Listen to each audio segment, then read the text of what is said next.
In the previous episode, it was mentioned that the Count's family went to Riene's house and brought her back to their home. Upon arriving at the Count's mansion, Riene stepped out of the carriage and marveled at the magnificent building, thinking to herself, wow, the Count's house is so big. Suddenly, Riene furrowed her brows and thought, when will I be able to clean this place? She couldn't imagine being the only one responsible for maintaining such a grand house. The Countess, Evely, looked at Riene and called out to her, saying, everyone is waiting for you in the living room. Let's go.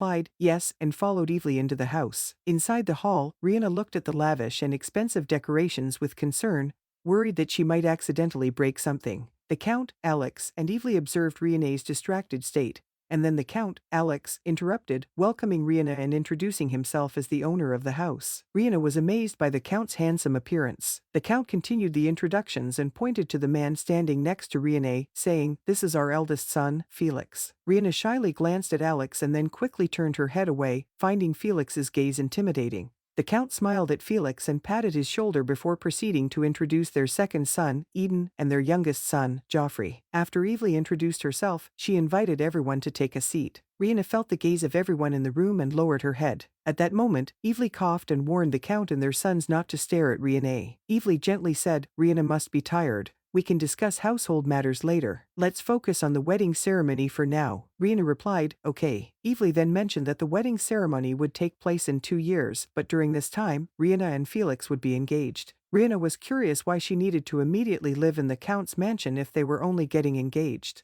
Evely explained that she planned to hold a simple engagement ceremony at home. In Riene's mind, she had already come to a conclusion. She worried that these 2 years would be her initial assessment period, and if she didn't perform well, she would be immediately kicked out of the Count's family. Riene stood up, grabbed her luggage, and said, please excuse my departure. I will rest in my room. Evely smiled and told her to rest well. After closing the door, Felix suddenly stood up excitedly and exclaimed, 2 years is too long. 6 months, no, at most a year. Evely coldly rejected Felix's request. Felix shouted, Mother. Evely said, maybe it's possible. Riene might not like you. Felix looked at his mother in disbelief and asked, what? Evely crossed her arms and mockingly taunted her son, saying, are you sure you will like Riene? I had planned to bring Riene here for a reason, but I don't want to proceed if she doesn't want it. The fact is, we bought Riene. Felix helplessly sat back down, resting his chin on his hands, and said, you don't have to be so straightforward about it. Evely thought to herself, Felix, you're also anxious, aren't you? Evely recalled seeing Riene playing with the children at the orphanage. Riene's smile made Evely approach the orphanage director and express her desire to adopt Riene. However, the director immediately informed Evely that Riene was from the Hamidou family and frequently visited the orphanage to help.